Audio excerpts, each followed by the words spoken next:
I stand behind the counter of our quaint little cafe, bustling around as usual. The aroma of freshly brewed coffee fills the air, mingling with the laughter and chatter of our regulars. It's a typical day, or so I thought. As I meticulously prepare orders, I notice something peculiar. People start yawning. A lot. At first, I think it's just a coincidence. Maybe they had a rough night's sleep, I rationalize. But then another customer stifles a yawn so wide I fear their jaw might disconnect.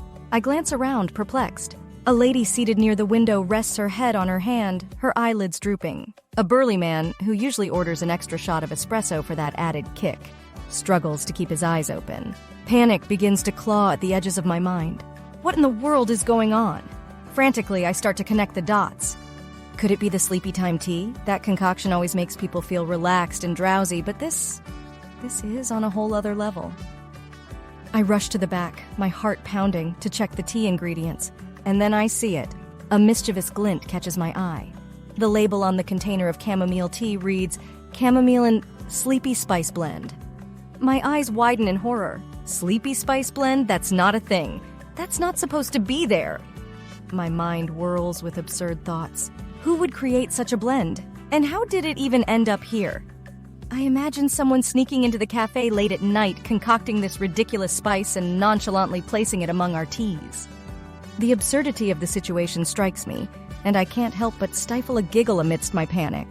I rush back to the front, my laughter almost uncontrollable. The scene is like a comedy sketch. People slumped over tables, snoozing mid-conversation, and even a few customers using coffee cups as impromptu pillows. It's a sleepover party without the planning.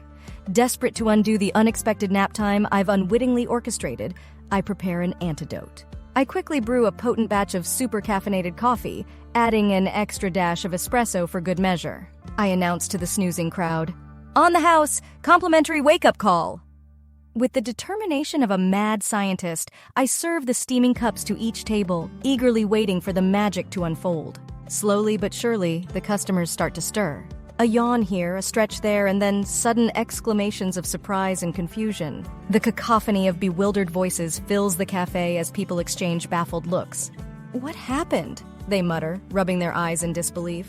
Some laugh it off, while others look around, trying to piece together the bizarre turn of events. I can't help but chuckle to myself, relieved that my impromptu antidote worked like a charm.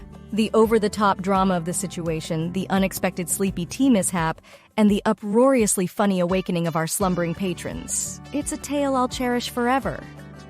And from now on, I'll make sure to double-check the tea ingredients before serving any mysterious blends. After all, a nap in a cafe isn't exactly on the menu.